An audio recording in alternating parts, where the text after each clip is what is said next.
ಮತ್ತು ಕೇಂದ್ರ ಸರ್ಕಾರಗಳು ಎಫ್ಐಡಿ ಮೂಲಕ ಏನು ರೈತರಿಗೆ ಗೊಬ್ಬರವನ್ನ ರಸಗೊಬ್ಬರವನ್ನ ಕೊಡೋದನ್ನ ಏನು ಮಾಡಿದರೆ ಅದನ್ನ ರಾಜ್ಯ ಸರ್ಕಾರ ಮತ್ತು ಕೇಂದ್ರ ಸರ್ಕಾರ ಕೂಡಲೇ ಹಿಂಪಡಿಬೇಕು.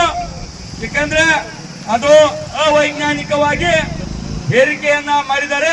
ಯಾವುದೇ ಏನು ಮುಂದಾಲೋಚನೆ ಇಲ್ಲದೇ ಸರ್ಕಾರಗಳು ಏನು ಎಫ್ಐಡಿ ಮೂಲಕ ರೈತರಿಗೆ ಗೊಬ್ಬರಗಳನ್ನ ಕೊಡಬೇಕು ಅಂತಕ್ಕಂಥದ್ದನ್ನ ಹೇಳ್ತಾ ಇದ್ದಾರೆ.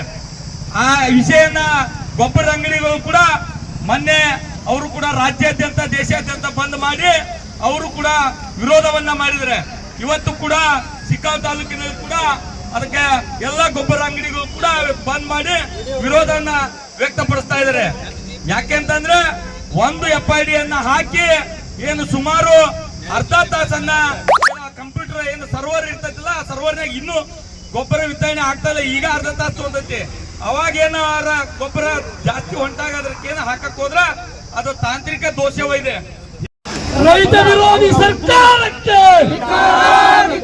ಎಫ್ಐಡಿ ಮೂಲಕ ರಸಗೊಬ್ಬರ ವಿತರಣೆ ಮಾಡಲು ಹೊರಟಿರುವ ಕೇಂದ್ರ ಮತ್ತು ರಾಜ್ಯ ಸರ್ಕಾರಕ್ಕೆ ರಾಜ್ಯ ಮತ್ತು ಕೇಂದ್ರ ಸರ್ಕಾರಗಳು ತಂದು ಆ ಮೂಲಕ ರಸಗೊಬ್ಬರ ವಿತರಣೆ ಮಾಡಬೇಕು ಅನ್ನೋದನ್ನ ದುಸ್ಸಾಹಸಕ್ಕೆ ಕೈ ಹಾಕಿದ್ದಾರೆ.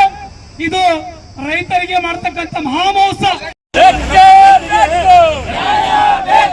ಎಫ್ಐಡಿಯನ್ನು ರದ್ದು ಮಾಡಲೇಬೇಕು.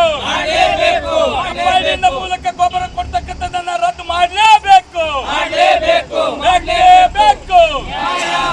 ರಾಜ್ಯ ಮತ್ತು ಕೇಂದ್ರ ಸರ್ಕಾರಕ್ಕೆ ರೈತ ವಿರೋಧಿ ಕಾನೂನುಗಳಿಗೆ ರೈತ ವಿರೋಧಿ ಕಾನೂನುಗಳಿಗೆ ಬೇಕೇ ಬೇಕು. ಎಫ್ಐಡಿಯನ್ನು ರದ್ದು ಮಾಡಲೇಬೇಕು. ಎಫ್ಐಡಿಯ ಮೂಲಕ ಗೊಬ್ಬರ ಕೊಡ್ತಕ್ಕಂಥದ್ದನ್ನ ರದ್ದು ಮಾಡಲೇಬೇಕು. ರಾಜ್ಯ ಮತ್ತು ಕೇಂದ್ರ ಸರ್ಕಾರಕ್ಕೆ ರೈತ ವಿರೋಧಿ ಕಾನೂನುಗಳಿಗೆ ರೈತ ವಿರೋಧಿ ಕಾನೂನುಗಳಿಗೆ ಬೇಕೇ ಬೇಕು.